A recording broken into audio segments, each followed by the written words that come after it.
حضرت یونس علیہ السلام کا ذکر قرآن مجید کی 6 صورتوں میں آیا ہے۔ سورہ نساء، سورہ انعام، سورہ یونس، سورہ صفات، سورہ انبیاء اور سورہ قلم۔ ان میں پہلی 4 سورہ مبارکہ میں آپ علیہ السلام کا نام، باقی 2 میں ذوالنون اور آپ علیہ السلام کو مچھلی والا کہہ کر بھی پکارا گیا ہے، کیونکہ آپ علیہ السلام مچھلی کے پیٹ میں کئی دن تک رہے، اس لیے آپ علیہ السلام کو مچھلی والا کہہ کر پکارا گیا ہے۔ قرآن مجید کی 10ویں سورت آپ علیہ السلام کے نام پر ہے۔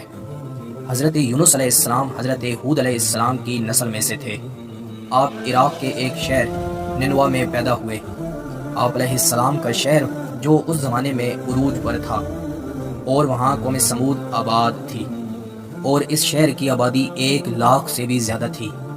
آپ علیہ السلام کی عمر 28 سال تھی جب اللہ تعالیٰ نے ان کو اپنی قوم کی طرف نبی بنا کر بھیجا۔ آپ علیہ السلام کی قوم بت پرستی کا شکار تھی۔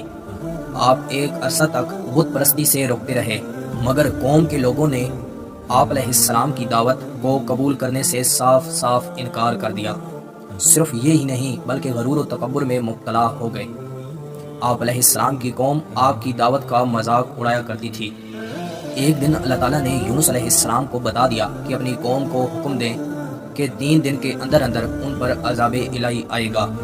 آپ علیہ السلام نے اپنی قوم کے سامنے یہ اعلان کر دیا۔ قوم کے لوگ آپس میں بات کرنے لگے اور کہنے لگے کہ یونس علیہ السلام نے کبھی جھوٹ نہیں بولا، اور کہا کہ ان کی بات کو نظر انداز نہیں کرنا چاہیے، اور یہ بھی کہا کہ اگر یونس یہاں رہے تو عذاب نہیں آئے گا، اور اگر یونس یہاں نہیں رہے تو سمجھ لینا عذاب ضرور آئے گا۔ حضرت یونس علیہ السلام رات کو بستی سے نکل گئے کہ عذاب اب آنے والا ہے، اب کوئی نہیں بچے گا۔ صبح ہوئی تو عذاب آنے لگا۔ وہ لوگ کہنے لگے اب کوئی نہیں بچے گا۔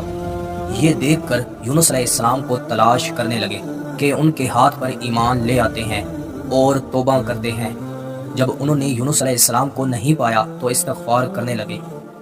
اپنے گھروں سے نکل کر ایک میدان پر جمع ہو گئے۔ اللہ تعالیٰ نے ان کی توبہ قبول فرمائی اور انہیں عذاب سے بچا لیا۔ وہاں حضرت یونس علیہ السلام اس انتظار میں تھے کہ وہاں اس بستی میں عذاب نازل ہوگا۔ ان کا توبہ اور استغفار ان کو معلوم نہ ہوا، لیکن جب عذاب نہ آیا تو یونس علیہ السلام کو فکر ہوئی کہ عذاب تو 3 دن کے اندر ہی آنا تھا۔ آپ علیہ السلام اس شہر سے روانہ ہوئے اور بحر روم کے کنارے پہنچے۔ وہاں آپ علیہ السلام ایک کشتی پر سوار ہوئے۔ جب کشتی روانہ ہوئی، جب سمندر کے درمیان پہنچی تو رک گئی، کسی صورت آگے پیچھے نہیں ہوئی۔ کشتی والوں نے اعلان کیا کہ جب کشتی میں کوئی آقا کی اجازت کے بغیر سوار ہوتا ہے تو ان کا یہی حال ہوتا ہے۔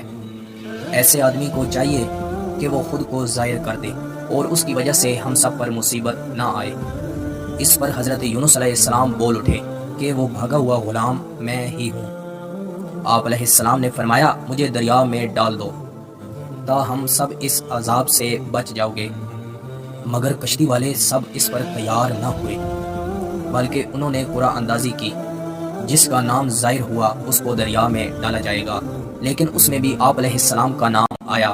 لوگوں کو اس پر بہت زیادہ تعجب ہوا اور کئی بار اس عمل کو ریپیٹ کیا گیا، مگر ہر بار آپ علیہ السلام کا نام ہی نکلا۔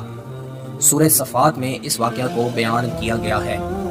ایک طرف آپ علیہ السلام کو دریا میں ڈالا جا رہا تھا اور دوسری طرف ایک بہت بڑی مچھلی منہ کھولے کشتی کے پاس موجود تھی، جس کو اللہ تعالیٰ نے حکم دیا تھا کہ وہ اپنے پیٹ میں حضرت یونس علیہ السلام کو جگہ دے۔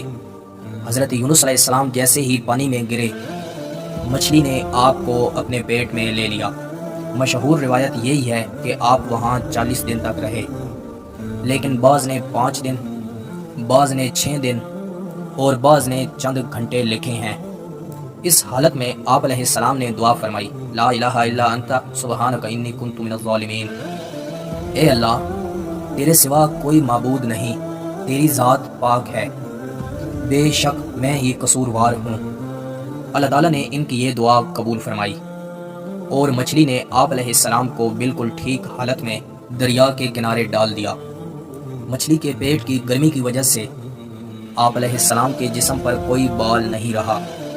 اللہ تعالیٰ نے ان کے قریب ایک درخت اگا دیا جو آپ علیہ السلام کے لیے راحت کا سبب بنا، اور اللہ تعالیٰ کے حکم سے ایک جنگلی بکری آپ علیہ السلام کے پاس آ کر کھڑی ہو جاتی تھی اور آپ علیہ السلام اس کا دودھ پی لیتے تھے۔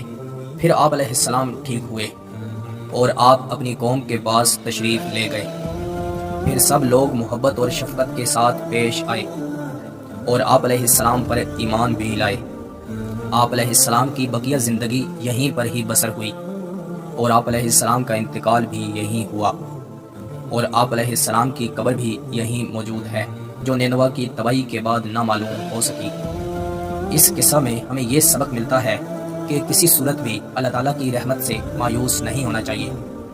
ہدایت تو بس اللہ ہی کی طرف سے ہے۔